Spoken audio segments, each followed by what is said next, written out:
At dinner, without warning, my parents gave my apartment to my half-sister, like I didn't even exist.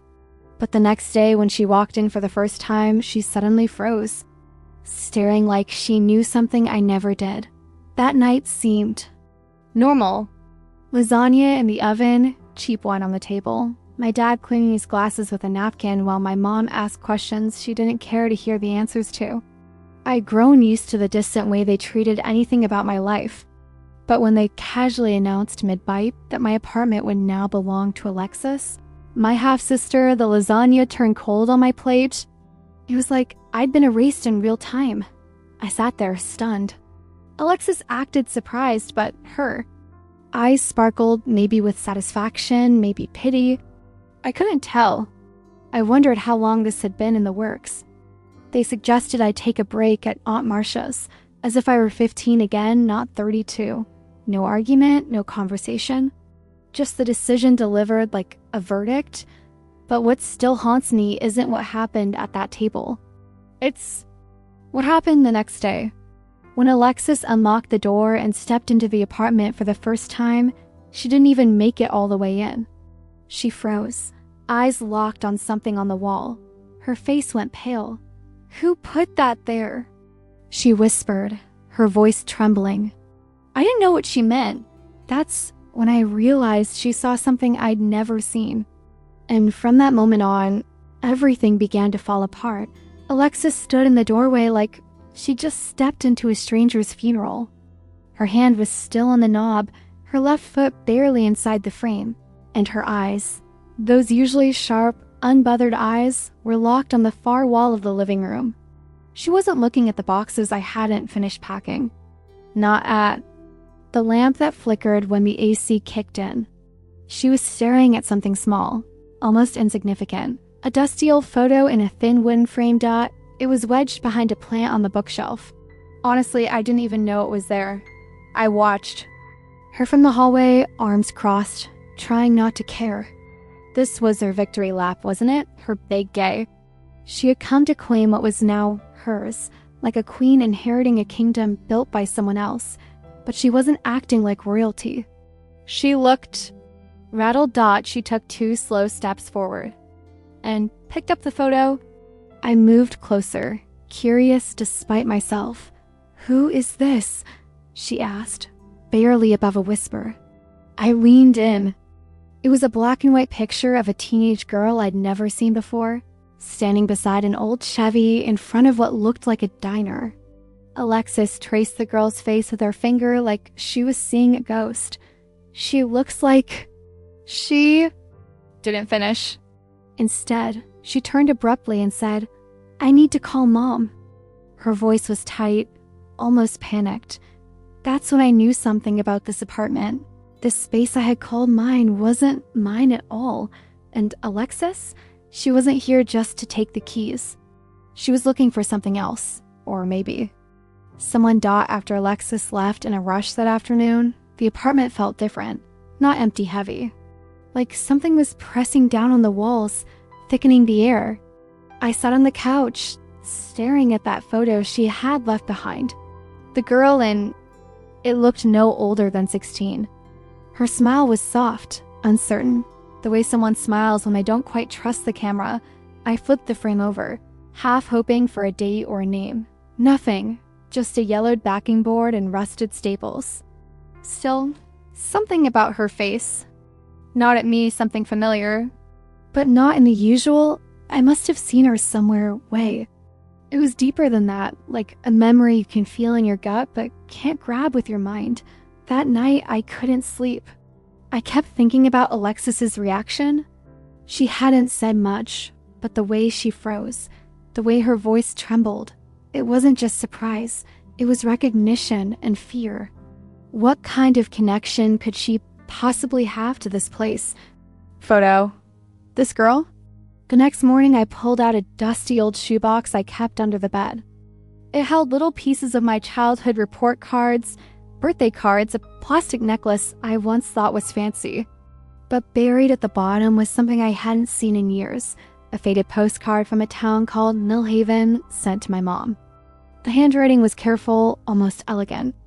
Tell her the truth before it's too late. See? I sat there staring at it for a long time. Who was C? And more importantly, who was the her they were talking about? I was beginning to realize this wasn't just about my apartment. This was about a truth someone had tried to bury, and now it was clawing its way back to the surface. I didn't wait long before calling my mom. She picked up on the third ring, her voice syrupy sweet like it always was when she knew she'd done something wrong. I didn't bother with small talk. Why did Alexis freak out when she saw that photo? There was silence on the other end. Not the kind where someone's thinking, but the kind where they're deciding how much they're willing to lie. I don't know what you mean, she said, too fast. She recognized someone in it. She got scared, Mom. Who's that girl? I really think you're overthinking this, she said with a light laugh. You always read into things too much. It's probably just one of your old friends, maybe from high school. I've never seen her in my life. Another pause. Then. My dad's voice cut in from the background, muffled, but clear enough. You should have taken that damn picture down years ago. That was it, no explanation, no cover story. Just that one sentence, loaded like a gun with meaning. I ended the call without saying goodbye. The rest of the day, my head was spinning. They'd been so eager to get me out of that apartment. Had they always planned this? Was this why Alexis was suddenly back in town after years of barely speaking to any of us? I drove over to their house before sunset. My dad answered the door, still wearing his work boots, acting like nothing was wrong. But when I mentioned the photo again, his face changed. His eyes dropped, his jaw tightened. There are things you don't need to understand, he said. Not everything is your business. I wanted to scream, but instead I just whispered, it's now. Because the more they resisted, the clearer it became, whatever they were hiding. It had everything to do with me. I returned to the apartment. That night with a different mindset. It was no longer my home, it was a puzzle box. And if Alexis had seen something that shook her, then maybe there was more buried in these walls than I ever realized. I started with the closet in the hallway, the one with the warped sliding door that never closed right. Behind old coats and shoeboxes, I found a sealed manila envelope stuck to the back panel with yellowing tape. No name. Just one word in block letters across the front. Doorstep. Inside were 3 black and white photographs, clearly taken decades ago. In each one, the same teenage girl from the earlier picture stood outside different buildings, an orphanage, a church, and finally, this apartment complex. She wasn't smiling in any of them. I flipped the last photo over. This time there was writing. Left her here. October 1979. I sat down on the floor, legs weak. Left who? Was this girl abandoned here? By whom? And why would a photo like that be hidden in my apartment? The questions kept spiraling. I searched every drawer, every cabinet, lifting floorboards where I could, even checking inside the heating vents. In the kitchen drawer beneath the junk nail pile, I found an old letter tucked inside a cookbook. It was addressed to my mother, written in the same delicate handwriting as the Millhaven postcard I found earlier. The letter said, "You promised to tell her when she turned 18. You promised Linda." I blinked at the name. Linda. My mom's name was Sharon. Or at least, I thought it was. My stomach flipped. My hands were shaking. What else had they lied about? When Alexis showed up again 3 days later, she didn't knock. She just let herself in like she owned the place technically. She did now. I was still sleeping on the couch, surrounded by folders, notes, and the old photographs I'd laid. Out like pieces of a crime scene. She stood in the doorway of the living room and didn't say a word at first. Just stared. Who is she? I asked, gesturing to the photo on the coffee table. Her eyes flicked down. Then she sat slowly on the armrest of a chair across from me, folding her arms tightly. I don't know her name, she said, but I've seen her before. I leaned forward. Where? She hesitated. My mother, my real mom, had a picture of her in a drawer. I found it when I was about 14. When I asked about it, she slapped it out of my hand and told me never to bring it up again. She said the girl was cursed. That bad things happened wherever she went. The room went silent. I felt a chill crawl up my spine. Your real mom? I repeated slowly. Not Sharon. She nodded. My birth mother, she died when I was 16, cancer. In this apartment. I asked, have you ever been here before? Alexis looked up at the ceiling like she was seeing something from another lifetime. Once, she whispered. I don't remember it clearly. I was maybe 3, but I remember the wallpaper in the hallway. The smell of lemon cleaner and someone crying behind a closed door. I didn't breathe. She wasn't crying. Like she was sad, Alexis added. She was crying like she was scared. Whatever truth was buried here, it didn't start with our parents. It went further back, deeper dot, and it was waiting for us to dig it up dot by the next morning. Millhaven was the only place that made sense to go. That name had come up twice now, once in the postcard and once in my own hazy childhood memories I'd long brushed off. I packed a bag and told Alexis I was going. To my surprise, she didn't argue. She just handed me a folded slip of paper. It was a return address, C. Hartman, 24 Chestnut Avenue, Millhaven, NY. I found it in a drawer of Mom's knitstand years ago, she said. Didn't know what it meant back then. The drive took 4 hours, but every minute of it buzzed with questions. When I reached the small town, it felt frozen in time, like a place too tired to modernize. Chestnut Avenue ran near the edge of an old cemetery, and the house I pulled up to looked like it belonged in a black and white film. White siding, weathered porch, wind chimes clinking in the breeze. A woman in her 70s opened the door. Her eyes were pale and alert, like someone who'd been waiting for something or someone for a long time. You're Linda's girl, she said without waiting for me to introduce myself. That stopped me cold. My mother's name is Sharon. I replied slowly. The woman gave a soft, humorless smile. That's what she called herself after she left. But I knew her as Linda. She was my cousin. And that apartment, it was her hiding place. A place she ran to after everything fell apart. I sat down in her living room, heart pounding. The woman Catherine Hartman told me stories in a voice like gravel wrapped in velvet. About a girl who showed up one night on her doorstep in 1979, pregnant and terrified. A girl who disappeared again 6 months later, leaving behind a child no one was ever supposed to know about. She changed her name, Catherine said. Started a new life. But she was never the same, she told me once. That apartment held all her ghosts. Then Catherine handed me something, a birth certificate. It was wrinkled, faded. The child's name was left blank, but the mother was listed. Linda Hartman. The father's name had been crossed out in heavy black ink, and suddenly, my last name, Monroe, felt like it didn't belong to me at all. I drove back from Millhaven in silence. The birth certificate, folded neatly in my passenger seat like a letter bomb. My hands trembled the entire way home. Catherine hadn't said it outright, but it was all there. Layered between the pauses and the weight of her voice, I wasn't who I thought I was. And neither was Sharon. When I got back, Alexis was in the kitchen, barefoot, staring blankly at the kettle she forgot to turn on. I placed the certificate on the table like a playing card that changes the game. She didn't reach for it. She just looked at me. She wasn't your mom either, was she?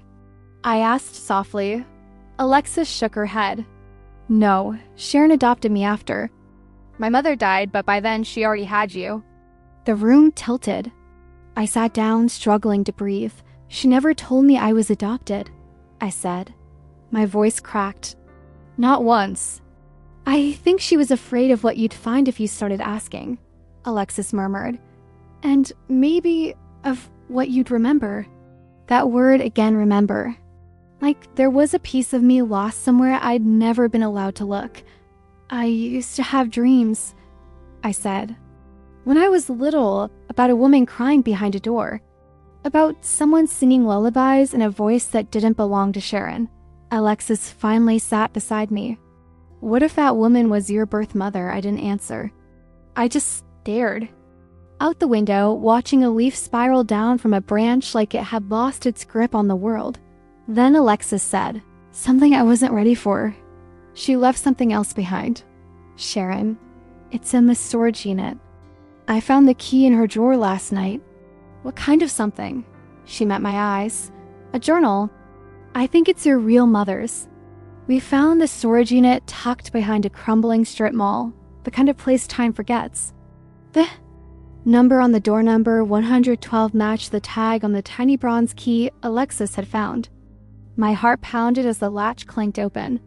Dust poured out like smoked out inside. It smelled of mothballs and mildew. Boxes were stacked to the ceiling, some labeled, some not. It didn't take long to find the journal. It was wrapped in a yellow baby blanket, soft with age and tied with string. On the first page, in faded pen, was a name I'd never seen before but immediately knew. Elena Rose Hartman. She was my mother. I read the first few entries sitting cross-legged on the floor. Alexis beside me in silence. The pages told the story of a terrified teenager, abandoned by the man who got her pregnant, taken in briefly by relatives who couldn't afford to keep her. She wrote about feeling invisible, about Sharon, her cousin, offering to help, her promising a place to stay in the city, promising kindness, but what unfolded was betrayal. Sharon took the baby me and told Elena she'd never see me again, that if she tried, she'd be labeled unstable, unfit, that no one would believe her. There was a restraining order. A sealed adoption .1 entry hit me like a punch to the chest. She renamed me, told everyone I was the problem. But that child, she was mine? She was mine. And she'll grow up never knowing I existed. I wonder, will she call someone else mom? I couldn't read anymore. My chest was tight, my throat burning. We drove straight to my parents' house. I didn't knock. I stormed in with the journal. In my hand, shaking. They were in the living room, startled, frozen mid-sentence. You lied to me, I said to Sharon. No, Linda. Her face dropped, but she didn't deny it. I did what I had to. No, I snapped. You did what made. You feel powerful. You stole me from her. She was sick, she insisted. She had nothing. No job, no support. I gave you everything. You gave me a life built on a lie. My father, quiet until then, finally spoke. We thought we were protecting you. From what? I demanded.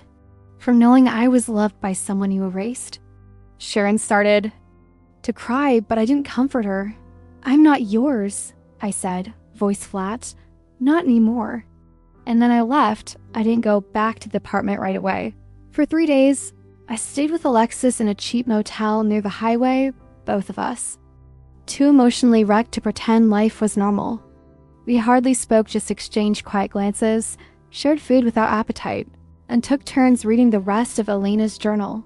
Her last entry was dated 2 weeks before her disappearance. She had planned to take legal action to fight for custody, but the pages stopped there. No explanation. Just silence. The unanswered questions haunted me. What happened to her after that? Did she disappear by choice, or did someone make sure she did? But in the absence of truth, I found something else. Direction. I decided not to return to the apartment. It never really belonged to me, not emotionally, and now not legally. I gave the keys to Alexis and told her she could do what she wanted. With the place, maybe turn it into something lighter. She nodded, tears in her eyes. You're still my sister, she said, even if everything else was a lie. I didn't respond. I just hugged her. For the first time, it felt real. A month later, I stood in front of a worn-out building in Millhaven, the old diner from the photo. It had been boarded up years ago, but it still looked the same. I wasn't sure what I was doing there. Maybe saying goodbye. Maybe trying to touch something that belonged to Elena. I left the journal on the doorstep. Not for anyone in particular. Just for the past. As a way of saying, I see you now. You mattered. I legally changed my name a few weeks later. Not back to Hartman, but to Rose. Elena Rose. A quiet tribute. A way to start again. I'll never get the years back. I'll never hear her voice, or ask her questions, or get to know the shape of her laugh. But I know this. I was loved. Not by the woman who raised me, but by the one they tried to erase, and that's something they can never take away again. If you've made it this far, it means this story touched you in some way. So don't leave without subscribing. It really helps the channel and keeps me motivated to share more stories like this. And tell me in the comments, where are you watching from? And which part of this story moved you the most?